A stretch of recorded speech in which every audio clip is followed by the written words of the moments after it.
Hello, and welcome to our next episode of Small Screen Cinema with Tabitha and Dad.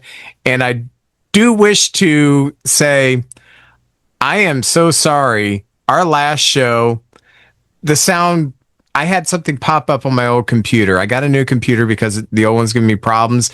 As soon as I just thought it was a warning thing, I clicked it off. But that took our sound away. So for those of you who watched One in a Million and wondered where the sound was after about the 17-minute mark, I'm so sorry. I don't know what to say to you, but I got a new computer, so it should be better. So I'm sorry, that sucks. yeah, no, well, that's life. So, Tabitha, what are we going to look at tonight? We are taking a look at the returning Vietnam vet movie, Welcome Home, Johnny Bristol. It is a 1972 film written by Stanley R. Greenberg. Greenberg is most famous for writing the screenplay for Soylent Green.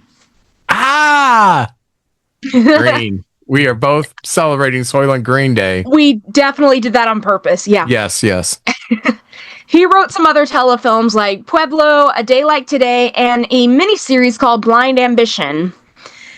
Greenberg passed away in 2002 at age 74, and this film was directed by George McGowan. You might know him from the 1972 B movie Frogs.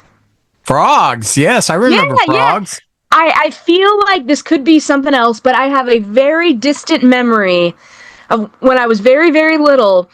I have this vision of frogs invading somebody's bedroom, making their scary croaky noises, and then a whole legion of them hopping down a dark street, which was very terrifying when I was like 5. A very young Sam Elliott was in that too. Nice. McGowan directed shows like The FBI, Run for Your Life, The Mod Squad, and Vegas. He also directed 14 episodes of Starsky and Hutch, 10 of SWAT, and 9 of Charlie's Angels. He passed away in 1995 at age 68. Aww. The film stars Martin Landau as the titular Johnny Bristol. He won an Oscar for Ed Wood. He shouldn't have. Samuel L. Jackson should have won that year, but whatever. At the time, they thought there's plenty of time. Samuel L. Jackson's bound to win one sometime. So, they still haven't given him one, but it's fine. It's fine. Whatever. I remember him mostly as Geppetto from that Jonathan Taylor Thomas Pinocchio movie. Do you remember that? Yes. I had a doll of him. JTT was like my very first baby crush when I was a little kid. And he made a great Christmas movie. He did. I'll Be Home for Christmas. I like that movie. It's hokey, it's terrible, but I love it. So it's fun. Let me see. Oops, went too far. Aside from that, he starred in the TV show Space 1999 and Mission Impossible. He was also in North by Northwest, They Call Me Mr. Tibbs, and the first X-Files movie. Mondo and I just rewatched that a couple months ago. Oh, yeah. Yeah. Landau passed away in 2017 at age 89. Next up is Jane Alexander as Ann Palmer. And you would know her from films like All the President's Men, Kramer vs. Kramer, Brubaker, and Cider House Rules. And more recent films like The Unborn, Dream House, and Terminator Salvation. And she is still working today. She just guest starred on Severance last year. She is 87. Good for her. Next up is Brock Peters as Dr. Berdal. Peters was actually in Soylent Green, so that's a fun little connection. He played Admiral Cartwright in 2 Star Trek movies, The Voyage Home and The Undiscovered Country. And he played Captain Sisko's dad on DS9, so multiple Trek connections. I love to see it. But he is probably best known for playing Tom Robinson in To Kill a Mockingbird. He did a lot of voice work from shows that I watched as a kid, like The Wild Thornberrys, Real Monsters, and Captain Planet. He's also in other films like Carmen Jones, Porgy and Bess, and The Incident. Peters passed away in 2005 at age 78. Martin Sheen has a small part in this, but we've covered him. I'm skipping him. The last actor we're talking about is Pat O'Brien as Sergeant McGill. O'Brien was like an old school actors from 30s and 40s movies like Angels with Dirty Faces, The Front Page, Ceiling Zero, and the TV movie classic The Over the Hill Gang. He passed away in 1983 at age 83. So welcome home, Johnny Bristol. Yes? You left out Forrest Tucker. How can you leave out Forrest Tucker? I only do 4. I can't count higher than 4. Forrest Tucker was in F Troop. I would get up in the mornings on Saturday when I was a kid and I would watch him and Larry Storch on Ghostbusters. Before the movie, there was a TV show for kids called Ghostbusters. Oh, the crappy Ghostbusters with the guy in the ape costume? Spencer, Tracy, and Kong. Forrest Tucker was Kong. Okay, I'm so sorry. Well, now you know how it feels. All right, I apologize, Mr. Tucker. Welcome Home, Johnny Bristol aired January 30th, 1972 on CBS. I think everywhere I looked said that was the original air date, but on TV Tango, it is not listed. There is nothing listed on CBS from 7:30 to 9:30 when Cades County came on. So, unsure. Tentatively, if it was on that date at that time, it ran against the FBI and local programming on ABC. And on NBC, it ran against The Wonderful World of Disney, The Jimmy Stewart Show, and Bonanza. With all that out of the way, let's get to it. We open in a POW camp in Vietnam. 2 men, Hank and Johnny, are trying to keep each other's spirits up. Johnny is telling Hank about his beautiful, idyllic hometown of Charles, Vermont. Yes, the whitest American town to ever exist. The kind of place that Republicans dream about when they say make America great again. We see flashbacks of this town. Everybody goes to church on Sunday because, quote, there were no atheists in Vermont. Which is, okay, I feel like there must be some. And then he and all his other white friends would go swimming in the pond where there was a sign that said no blacks. And he remembers... We didn't see the sign, but I'm sure it was there. He remembers a woman named Mrs. Tyson who would pay him $1 a day to pick apples from her orchard. He had a childhood love named Virginia, and everything was just so wonderfully perfect and white. Back in the present, the camp they're in gets attacked, and they manage to escape, briefly, because Hank dies in the process, and Johnny is injured, but he does get rescued. And on his way, being shipped back to a stateside hospital, he dreams again of Charles, Vermont.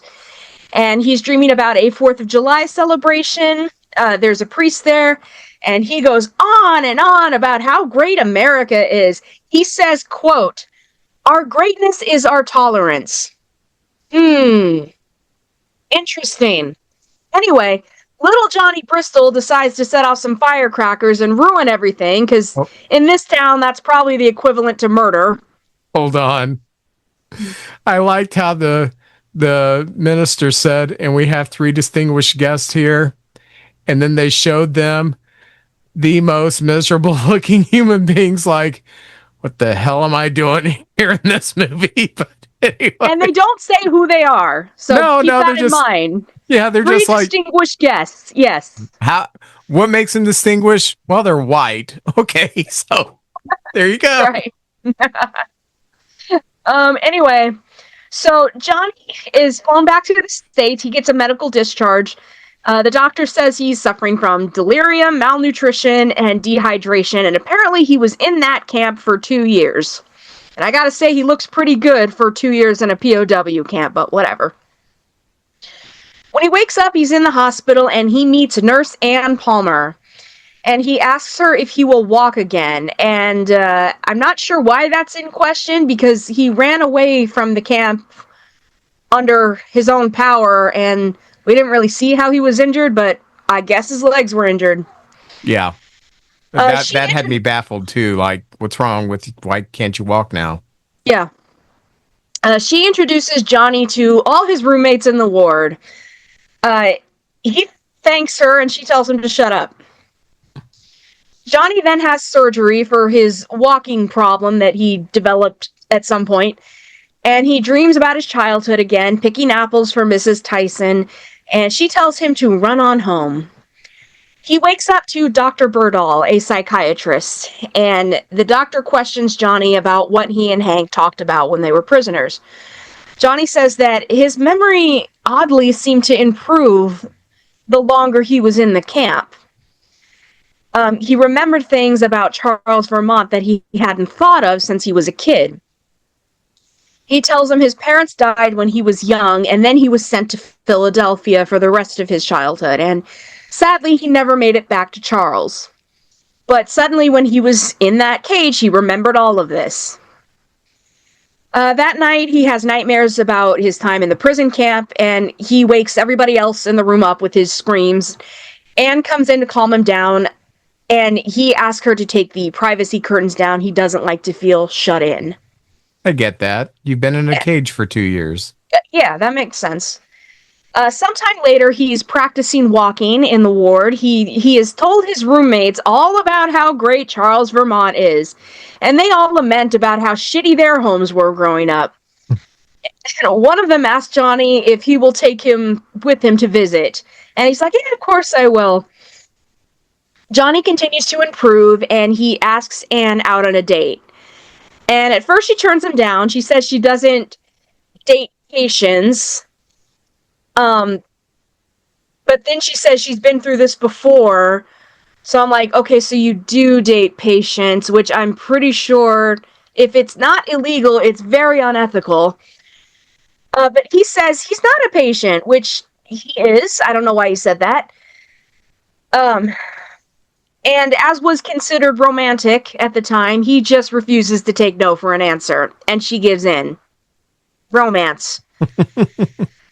So they go out to a disco or something, and they don't look very happy. That was a weird place to go on a first date. Yeah.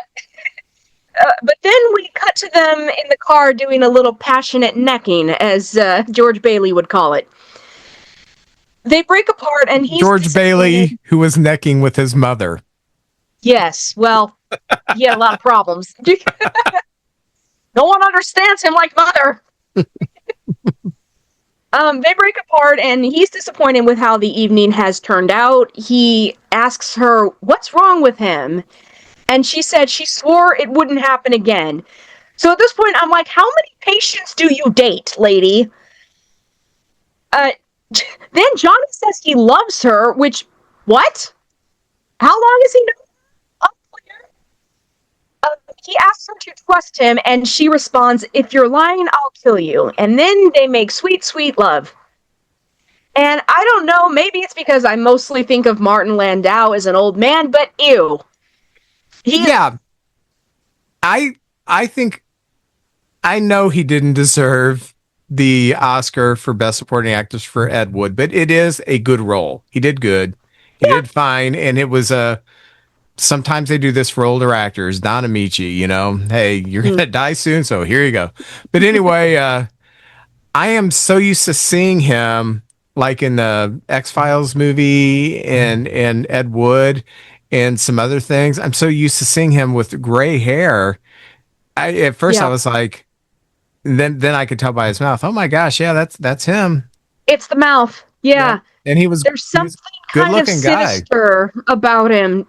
You think? Yeah. It's just me. I think he looks kind of creepy. No, James Uh, Wood looks kind of creepy. He looks okay.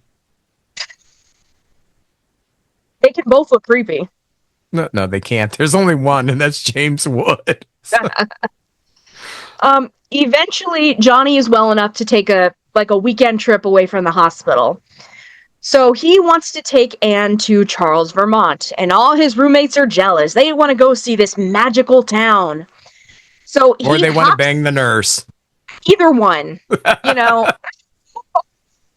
I like to think that they're all her exes. Yeah. So he hops into Anne's passenger seat and off they go, and it's a beautiful day. He gives her instructions or directions on how to get there. And they're out in this really picturesque area. There's just rolling green hills, trees, fields. It's very beautiful. Anne says it's like something out of a different time, and I wouldn't go that far. I can find areas like that now. But okay. He tells her he brought her because he wants to marry her there. He says everything good that ever happened to him happened in Charles, Vermont. To which I said, yeah, but your parents died there, right? And we will get into that. Johnny finally pulls up to a top of the hill where he should be able to look out over the town. But there's nothing there. It's just more trees and fields. Where did the town go? I don't know. He's just a tad puzzled over this, and he gets out of the car and starts running down the hill as if getting closer will somehow reveal it. Anne comes after him and insists that it's okay, you probably just took a wrong turn. After all, you haven't been here since you were a kid. And he collapses, starts freaking out, and says, something's happened to my town. He hears the church bell ringing, but alas, no Charles, Vermont. And, there's not even, a hint that anything was ever there. Developed, there's no ruins, there's no, dirt. It's just pristine land. So that night, the two are driving back, and he insists there's got to be an explanation, and he'll find it. And Anne, I wouldn't do this while he's driving, starts asking him why, how come everyone we've asked has never heard of Charles? Why isn't it on any of the maps we've seen? And he keeps, making excuses about it. He says, maybe there was a fire or a flood. There have been ghost towns before. But again, this is not a ghost town. There is no town. There are no buildings, no roads. There's nothing there. Anne says she's frightened in a pretty unconvincing tone, and I thought they might want to give Jane another take on that one, but I guess not. He tells her not to be afraid. He will get some answers from the military. Cut to the military telling Johnny that a town called Charles, Vermont never existed. Now, I want to say for a minute, I like this movie.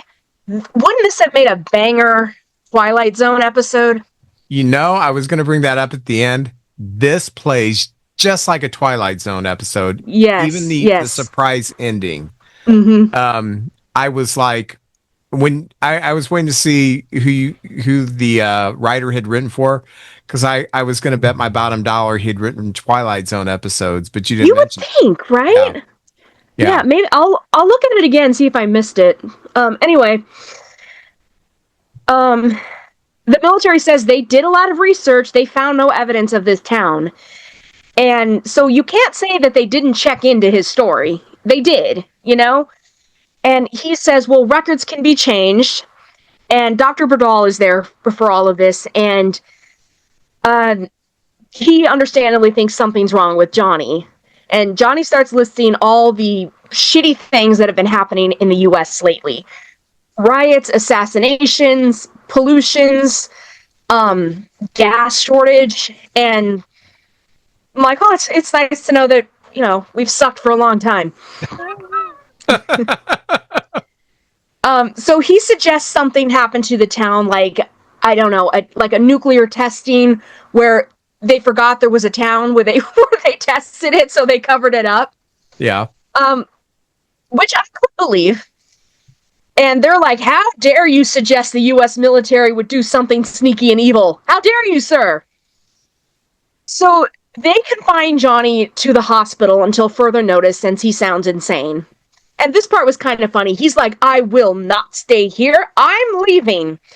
And then he tries to leave and they stop him. Like, did he really think they were just going to let him walk out? When he's taken away, the colonel tells Dr. Bradal that he wants the best for Johnny. He asks whether or not the enemy could have gotten into his mind, like Manchurian Candidate stuff, and Bradal says he very much doubts that. But to his credit, he does ask the colonel if he's sure there's no possibility that some calamity did befall a town called Charles, Vermont, and it was covered up. And I guess to the colonel's credit, he's not 100% sure that's not the case. So in the ward, because Johnny's taken to isolation, his roomies have gotten wind of the situation, and they're all talking about his predicament. They're totally on his side. They say Johnny's saner than the military. Meanwhile, Dr. Bradal tries to get Johnny to open up to him, and Johnny's not feeling very cooperative. Bradal looks at his records, and according to that, he was born in Philadelphia.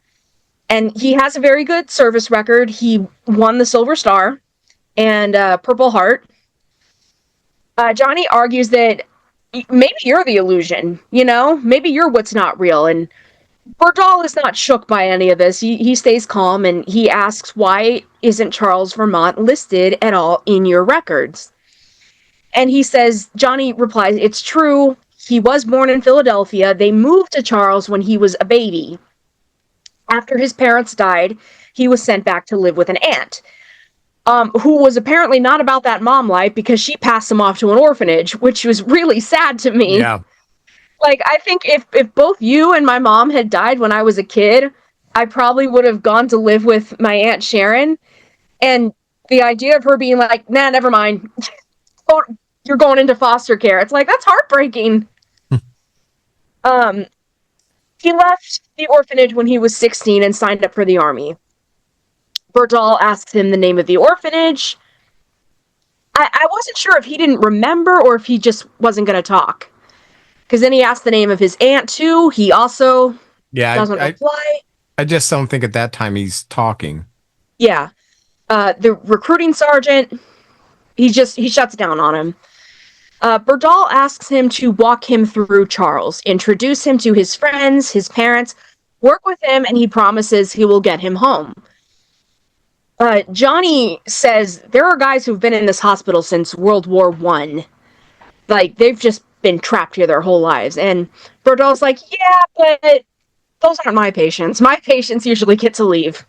Not good. I'm not like those crappy psychiatrists. Anne wants to visit him, and Dr. Bardal allows it.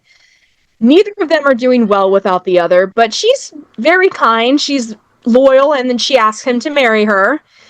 And he loves her, but he cannot let this go. Yeah, she implores. I don't think, for someone who had this policy that I don't date patients, which she obviously did. So this was obviously a new policy. For someone who has this policy to safeguard her heart, I'm this guy, obviously there is something askew, and I'll leave it at that at this point in time. Why would she say, would you marry me? Marry me. I'm thinking, why are you signing up to possibly destroy your life? What has this guy got to offer that makes you think he would be a good companion in life? Yeah, I guess the idea is that she's just too in love with him at this point to break it off, but we, like, to your point, we haven't seen much of that. We haven't really seen a reason why she would be so loyal to him. Yeah. So, I don't know. She implores him to just tell Dr. Bardal whatever he wants to know so he can get out of there. And he says, no, I know Charles is real, and there must be a giant conspiracy that he's going to get to the bottom of. There's nothing she could do to talk him out of this. Later, he gets to see one of his old roommates. I believe his name is Harry. Forrest Tucker. He tries to cheer him up, but... Oh, that was Forrest Tucker. Yes. Oh, You know what? I got him mixed up with Steve Forrest. My bad. He. I'm sorry. But Johnny is crestfallen. Harry encourages Johnny to just trust the doctors. Johnny asks him to bring the lighter to him. The lighter belongs to one of their roommates, and it's shaped like a pistol. Like he pulled it out as a joke earlier, and it was just a lighter. So he's gonna fake his way out. That night, he lays in the fetal position when the orderlies come by, and when they go to check on him, he pulls the fake gun on them and gets out into the hallway. And apparently, all of his old roomies are in on this escape plan because Martin Sheen is distracting the nurses and another orderly, I guess he was, while Johnny pushes another one of them down the hall. Harry tells Johnny to send them a postcard from Charles. I can't believe they all still believe him, but okay. He also somehow got Johnny a car and some money. Somehow. Well, the guys took up a collection for the money. And where'd they get the car? I don't remember, but I do remember him saying we took up a collection. You know, there's a wallet with cash in it for you. So fair enough. So he escapes, and he goes to like a historical society or a town hall, something with historical records, and he looks through trying to find anything on Charles, Vermont. There's nothing there. But then he sees one of the posters on the wall, and it's the shot of Charles, Vermont we've been seeing in his memory. It's just not actually from Charles, and he says, my town looked a lot like that. Meanwhile, the colonel is questioning all the other guys about how Johnny got out, and Dr. Burdall says that his illusions are going to collide with reality and it might break him. Back with Johnny, he decides to try his luck in Philadelphia. He approaches the orphanage, which, for so much of this hinges on his memories. As you remember where all this stuff is located, but whatever. He asks one of the sisters working there for some information on one of their boys, and she's like, sure, come right in, strange man off the street. We love to give out private information about other people. It was a different time. I guess so. And nuns are kind of naive, so... She finally says that this is highly irregular to give out information, but she does it anyway. She finds his file after like 2 seconds of looking, which you'd think it would be buried somewhere. It's an older file. No mention of Vermont, only Philadelphia.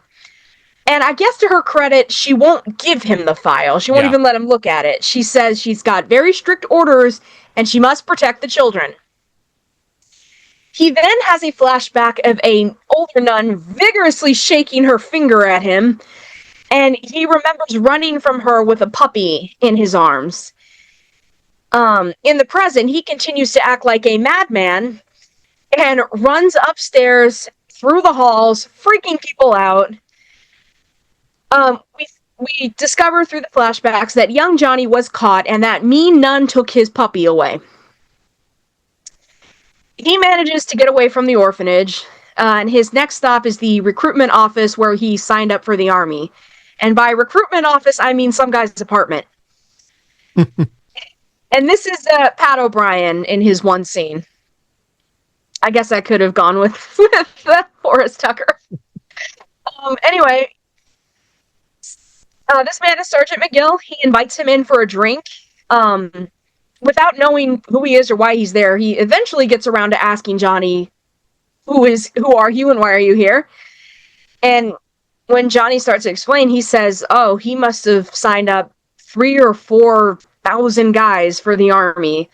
Some of them look him up, half of them to thank him, half of them to knock his block off. That reminds me, I had a moment like this once. At the Methodist Church in Collinsville, one morning, I look up and there's my PE teacher I had from kindergarten through 6th grade, Miss Adams. Oh, wow. And I went up to her, I said, hi, how you doing? She said, you must be a former student. I said, yeah, Vince Hopper. She said, nah, I'm sorry, I don't remember you. And I thought, crap. I, yeah, I mean, I was just another face in the crowd to you. Well, I mean, there's so many students that teachers go through, I you know, know? but you just kind of think about, yeah, they remember me. Yeah, they remember me. And then Of course they remember me. Yeah. no, you're just another face in the crowd. So, Yeah. It's humbling. Um, he says he remembers Johnny, even though it's very clear he doesn't. And he's bad for signing him up. He didn't think there would be another war, which, what? well, Um, at the and time after World War II, they really did think because I mean, they had the League of Nations after World War One, but the United States wasn't in it. And after World War II, when they came up with the United Nations, they really thought that this was going to be the end of major wars. And I got from a historical perspective because that was the mindset after World War II. We've learned our lesson. We've devastated Europe. We've devastated Asia. This is not going to happen again, and we will have a United Nations where we can talk things out. So that was wouldn't that the be mindset. nice? Yep, yep. Yeah. Well, anyway, turns out we don't learn lessons. So and he says he doesn't really remember any specific kid that he signed up. There were just so many of them. He doesn't know which ones lived and which ones died. And he's like drinking, and I got the impression that all of this has been eating at him, you know? That he kind of feels like he manipulated and led a bunch of kids to the slaughter. Yeah. Because when Johnny describes the way he was recruited, he's like, yeah, I pulled that line on a lot of kids, you know? So I thought that was kind of an interesting character who just shows up for one scene, but I thought there was some interesting depth there. But no, he's never heard of Charles Vermont. You need to give it up, Johnny. Back at the hospital, Anne and Harry chat, and he asks if she's heard from him. No. He thinks a lot about that town of his. Why? Um, and he's like, "You talk to me. Tell me what you're going through." And she said her mom favored her and didn't want her to be a nurse. She promised that none of her patients would ever get to her, and now look at her. And I'm like, yeah, you should really be embarrassed with how unprofessional you are. Harry assures her that Johnny's going to be okay. And boy, Charles Vermont must be a lovely, beautiful place with quiet, decent, self-reliant, honest people. Like real MAGA types. At least what they think they are, you know? And then Harry goes in for surgery on something, I don't know. Johnny's still wandering around Philadelphia. He goes up to a condemned apartment building and remembers his aunt saying that he's just too much for her to handle. And I'm like, wow, what a bitch. He tries to get her number from a phone book, but there's no listing for her. And while two kids are kind of watching and taunting him from outside the phone booth, and it's a black kid and an Asian kid, and I know Johnny's thinking, these kids would never have been allowed in Charles, Vermont. I just know he's thinking that. And suddenly, coincidentally, he spots Mrs. Tyson, the woman with the orchard. Not the chicken lady, the one with the orchard. Yes. And she has a little produce stand that she's working at. He runs up to her, and she confirms that, yes, she is Mrs. Tyson, which this is the first bit of evidence we, the audience, have gotten that any of this is real. And shockingly, she does remember him. But she's very like, hi. She's very nervous. He asks about his aunt, and she said, oh, she moved away from here years ago. And he asks her what she's doing there. And she's confused. She's like, well, where should I be? And he goes, well, you should be in Charles, Vermont. And out of context, this is so funny. She goes, Charles, Vermont? She starts screaming hysterically, which seems like a reasonable reaction, I guess, and just runs away from him.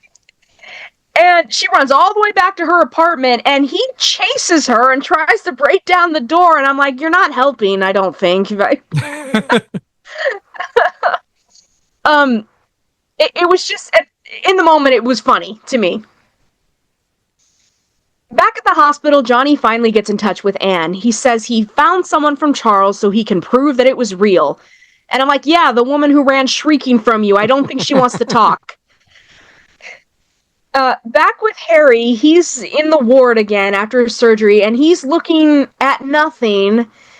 And he says, so beautiful. And then he imagines he sees Charles Vermont out the window. And then he dies. R.I.P. to that subplot. I'm glad we wasted time on it. Why are you mad at Forrest Tucker? What a guy. I'm not, but what was the point of that subplot? To show that Harry died. Didn't you cry? No, I can't say I did. Sorry. Okay. I didn't either, but... At night, Johnny goes back to the orphanage to break in and try and get his records. He goes in through one of the bedroom windows where a bunch of kids are sleeping like an absolute creep. And he does get downstairs into the office, but one of the nuns catches him. And it was kind of funny because he thinks he's hiding. Yeah. And she just walks in and she's like, what do you want? She's very calm. She says, look, we don't have any money. And he's like, I don't want money. Please don't be scared of me. I just came for information. And she's very chill. I would be screaming and sounding the alarm, but whatever. Yeah. And she tells him that he doesn't have to be afraid, that she'll help him. She says, you were here earlier. You're here about Johnny, right?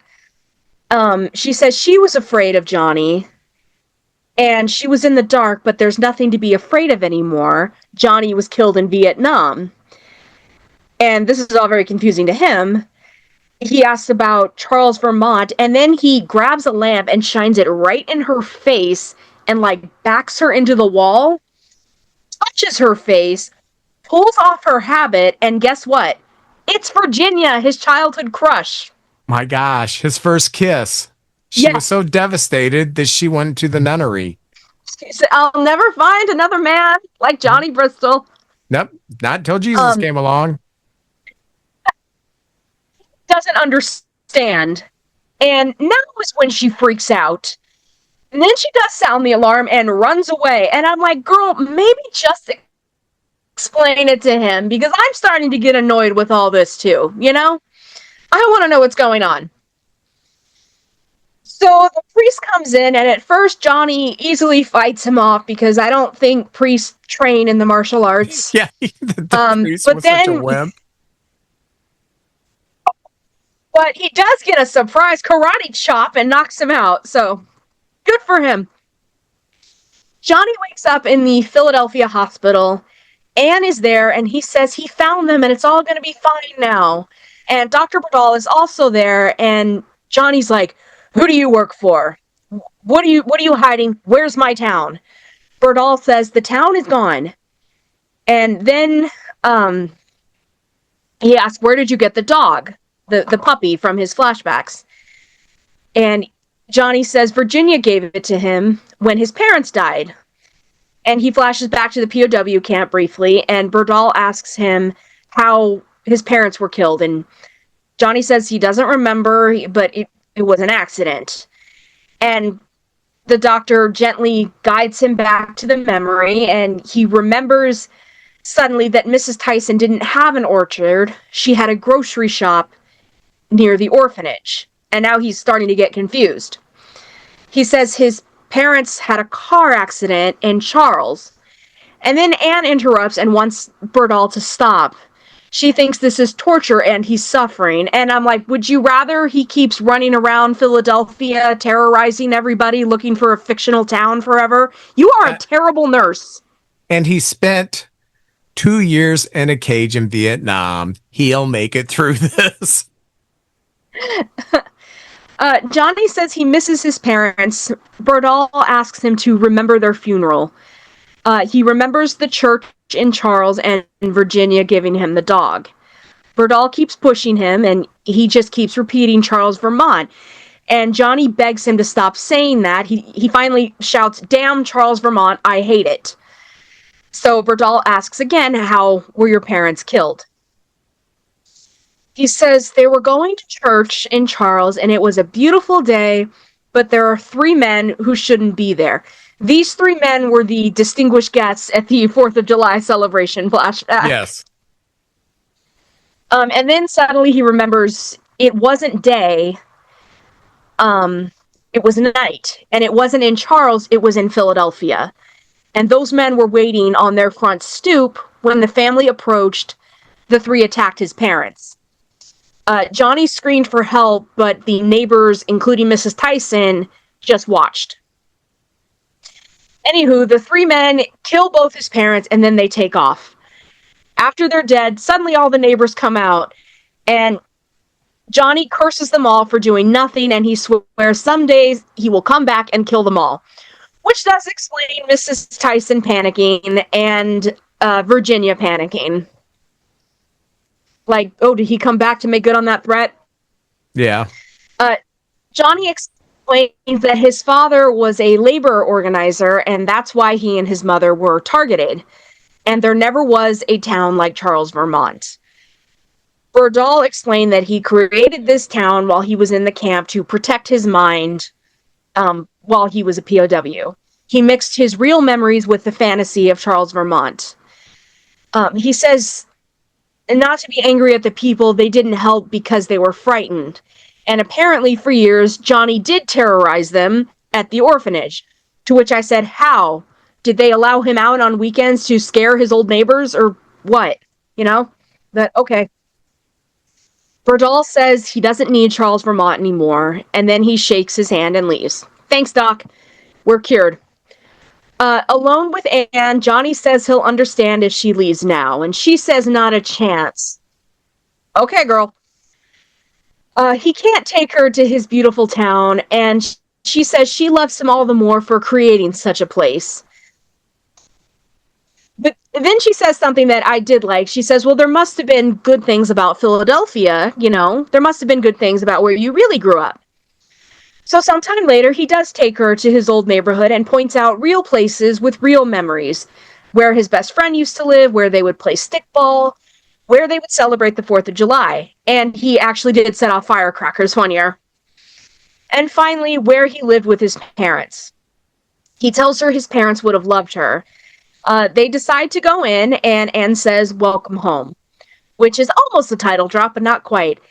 As they go in, the camera pulls back to reveal that his childhood home, the place his parents were killed, is at the corner of Charles and Vermont. That's where he got the name. The end. The end. Was this the first time I seen it? Did I see a repeat of it? Or would I watch this thing as a 7-year-old child? This is the first time you've seen it. This was the first time I saw it. Do you give this a classic or a trash it? I like it. I just think it should have been shorter. So I'll give it a mild classic. I'm going to give it a classic. Two things that I did appreciate. Jane Alexander's good in everything. She is the queen of subtlety in acting. I mean, she's always perfect as far as which she's never appears to be overacting, you know, so I really like her work. And I thought Martin Landau was really good in this too. What I loved about it was I didn't see the twist for a while. I just thought that he was part of like a government program or something where they're messing with him in a lab. That's kind of where my mind went. And then when it turned out that, you know, it was a meshing of his memories and fantasies, I thought I can buy that, man. I mean, I'm not even in a cage and I anthropomorphize my cats and my stuffed animals still. So I think people do have the ability to do that, but I still know the difference.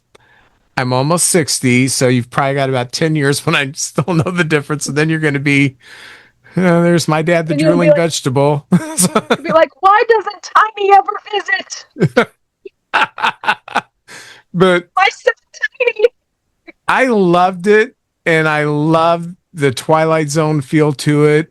I Mhm. do agree it drug on a little bit. Probably could have shaved about 20 minutes off this. Yeah. Um, and the story with Harry, I will agree, was why did we waste time on this? Um, Yeah. but I really did like this, and it's one of my favorites that I've seen since doing this. I really Oh, enjoyed it. good. Uh, Yeah, I don't when I first watched it, I didn't see the twist coming. I didn't really know what to think was going on. I think maybe I thought, well, maybe something did happen to this town. The government destroyed it for some reason. I didn't see the twist coming though. And yeah, I did really like it. And you're right, Martin Landau is very good in it. yeah. I thought it was a well done movie for a TV movie. It was excellent. So, Yeah. um, and being weird Twilight Zone freaks, that probably helped our opinion on it too. Yeah, for sure. Stuff like that would happen all the time on the Twilight Zone, like the one where suddenly the guy's whole life is a movie. Yeah, He opens his office door and there's a set, and he's like, yeah, just weird stuff like that I love. yeah. So, So what are oh, we doing next week? oh, I can't believe you haven't gotten to this before me. Oh boy. We are going to do The Night Stalker, the Ooh, the original TV movie, not the episodes that came with the series, but there right. were two TV movies before the series started, and we're going to watch the first one. It was simply called The Night Stalker. Hmm. So, for those of you who love A Christmas Story, um, you'll see Darren McGavin in a whole new field, I guess. So, Um, yeah, uh, I mean, I guess they called the TV show Kolchak the Night Stalker for recognition, but fun fact, he's not the Night Stalker. The Night Stalker is the antagonist in the movie. yeah. So, yeah. So, but the name stuck. You Yeah. couldn't just call it Kolchak and all the weird little monsters in his life. Right. Kolchak the Night Stalker Stalker. How's that? Yeah, yeah. And I promise you, I will make sure that the audio works for the whole show because I couldn't believe it. I thought at first I thought it I'm was just glitch with the TV, and then Kathy yeah. was watching it on her phone. She said, "No, it stops right there." Oh, I'm Oh, so sorry that happened. yeah. That Well, sucks. I knew my computer was on its last leg, and we had ordered one, so I guess the business paid for it, so I knew it was coming.